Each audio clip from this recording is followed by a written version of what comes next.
एक पशुपति व्रत होता है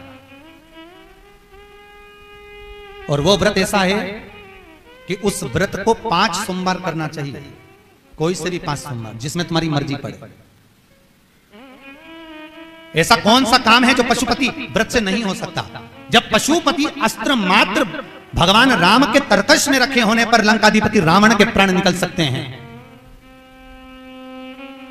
तो जीवन का वो कौन सा सुख है जो पशुपति व्रत से प्राप्त नहीं हो सकता? बस उसका नियम है, 5 सोमवार करो। बीच में अगर तुम्हारा कोई काम अड़ गया, रजोधर्म आ गया, कोई व्रत तुम्हारा पड़ गया, छठ पड़ गई, तीज पड़ गई, चतुर्थी पड़ गई, एकादशी पड़ गई, या तुम कोई व्रत करते हो वो उस दिन पड़ गया, तो उस व्रत को छोड़कर अगले व्रत को गिना जाता। सुबह पूजन की थाली लेकर मंदिर में जाते हैं, भगवान का अभिषेक पूजन करते हैं, थाली लेकर वापिस आ जाते हैं, उस थाली को अपने घर में रख लेते हैं, उसी थाली को शाम के समय फिर वापिस मंदिर में लेकर जाते हैं, उसमें 6 दिए रखकर ले जाते हैं, घी के प्रसाद एक कटोरे में जिसमें भी लग कर ले जाना है, 3 हिस्से मंदिर के अंदर उसके करे जाते हैं। दियों को मंदिर में जमीन पर नीचे रखा जाता है, 6 दियों को प्रसाद के 3 हिस्से कर दिए जाते हैं, शिव जी की पूजन कर दी जाती है। पूजन कर कर प्रसाद के 2 हिस्से मंदिर में रख दिए जाते हैं, जो कागज ले गए, दोने ले गए, पात्र ले गए, उसमें 2 हिस्से वहीं छोड़ दिए जाते हैं, 1 हिस्सा थाली में रख लिया जाता है। 5 दिए जो जलाए हैं वो वहीं रखे रहने दो, 1 दिया जमीन पर से वापिस उठा लो, जिसको जलाया नहीं है उसको थाली में रख लो। शंकर भगवान से प्रार्थना करो, बाबा आज मेरा पहला पशुपति व्रत है, भोलेनाथ आप स्वीकार करना, मेरे मन की कामना ये है बाबा, जिसके कारण मैंने ये व्रत किया है। व्रत का बोलकर, दिया लेकर, प्रसाद का 1 हिस्सा लेकर, थाली लेकर वापिस अपने घर पर आओ। घर के दरवाजे में जब अंदर प्रवेश करो, सीधे हाथ की ओर बाहर घर के बैठ जाओ, घर की ओर मुख करो और सीधे हाथ की ओर बैठकर घर की ओर मुख कर कर वहीं पर 6ठे नंबर का जो दिया लेकर आई हो उसको जला लो। बाबा से यहाँ प्रार्थना कर लो, भोलेनाथ मेरा कार्य ये है, इसको सफल करना। घर में प्रवेश कर जाओ। भोजन करते समय सबसे पहले जो प्रसाद का 1 हिस्सा तुम मंदिर से लाई हो, पहले उसको भोजन के समय पर पहले उसको खाओ, इसके बाद फिर भोजन करो। अपने प्रसाद के हिस्से में से किसी को प्रसाद नहीं देना। प्रसाद भगवान के मंदिर में जब बनाकर लेकर जाओ, कढ़ैया में, भगोनी में उतना ही प्रसाद बनाना जितना प्रसाद मंदिर जाएगा। आप 1 कटोरा भरकर ले गए और थोड़ा सा कढ़ैया में छोड़ दिया तो आपका व्रत सफल नहीं हो पाएगा। प्रसाद उतना ही बनाना, अगर ज्यादा बना है तो ज्यादा ले जाना पड़ेगा, कम बना है कम ले जाना पड़ेगा। प्रसाद कढ़ैया में, पात्र में छूटना नहीं चाहिए। जो शंकर जी के लिए बनाया है तुमने, उतना की उतना पूरा लेकर जाना पड़ेगा। ये नहीं कि मैं बच्चों के लिए थोड़ा बना के छोड़ जाऊं, बच्चों के लिए थोड़ा घर वालों के लिए बनाकर छोड़ जाऊं, ना, जितना बनाया सारा लेकर जाना पड़ेगा। इसलिए उतना बनाओ जितना तुम्हें मंदिर में ले जाना। पात्र खाली होना चाहिए, तब उसको लेकर जाओ, 3 हिस्से करो, 2 हिस्से मंदिर में रखकर 1 हिस्सा लाओ।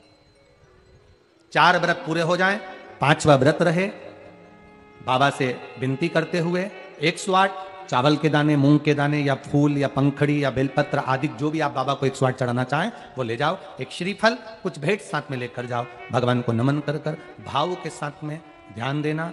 जो 108 सामग्री ले गए हो वो भगवान को समर्पित करो। नारियल और भेंट 11 रुपए, 21 रुपए, 51 रुपए जो भी तुम लेकर गए हो, वो जो जलाधारी है, जलाधारी का मतलब होता है ये जहां पर शिव जी का शिवलिंग रखा है, ये जलाधारी, ये जल, नारियल भेंट इस जलाधारी पर कभी नहीं रखना चाहिए। जो नारियल भेंट जलाधारी पर रखते हैं उनकी भी कामना पूर्ण नहीं होती। ये नारियल भेंट या जो भी फल है, फ्रूट्स है, वो जलाधारी पर नहीं, जमीन पर रखो। और इस जलाधारी पर जहां भगवान शंकर का शिवलिंग रखा है, गोल जला देते हैं, जलाकर दीप रख देते हैं। 5वां व्रत भी ऐसे ही करो और बाबा से विनय करो, पशुपतिनाथ से विनती करो। पशुपति व्रत एक ऐसे व्रत हैं जो नारी, पुरुष, बच्चा, बूढ़ा जो करता है उसकी मनोकामना भोलेनाथ पूर्ण जरूर करते हैं, ये निश्चित है। अगर पति पत्नी दोनों व्रत कर रहे हैं, कभी कभी किसी का व्यापार नहीं चलता या नौकरी नहीं लगती या किसी कार्य के कारणवश, तो पति पत्नी दोनों व्रत करते हैं, एक साथ करते हैं। उन दोनों की थाली अलग जाएगी, दोनों का प्रसाद अलग जाएगा, दोनों के दिए अलग जाएंगे और दोनों अपने अपने प्रसाद को अलग से पाएंगे, एक थाली लगकर नहीं जाएगी।